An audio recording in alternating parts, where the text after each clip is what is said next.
আমাদের এখানে অনেকেই বলে যে কপালের নাম গোপাল।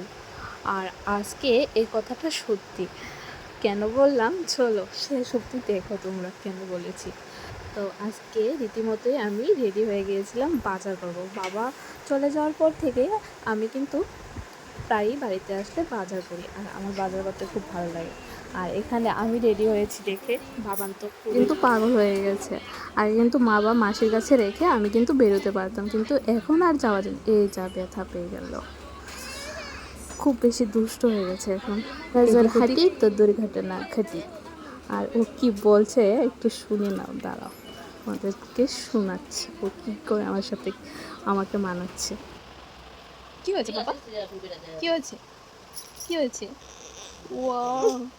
ও কি হয়েছে বাবা? আমাকে বলো কি হয়েছে? যাবে, তুমি যাবে আমার সাথে?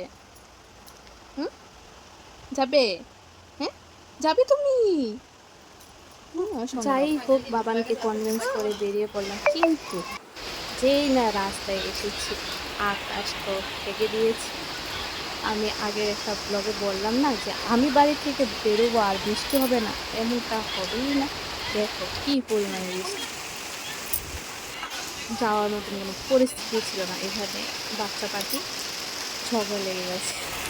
অবশেষে এত পরিমাণ বৃষ্টি হয়েছিল যে বৃষ্টি ভিজে ভিজে আজকে আবার বাড়িতে আসতে হয়েছিল কখন। আর ভিজে ভিজে এসে গরম গরম ম্যাগি খেয়ে নিয়েছি। আর সবাই আমার পাশে থেকো, আর যদি আমার ভিডিও তোমাদের ভালো লাগে তো লাইক আর সাবস্ক্রাইব করবে। টাটা, দেখা হচ্ছে আবার নেক্সট ভিডিওতে।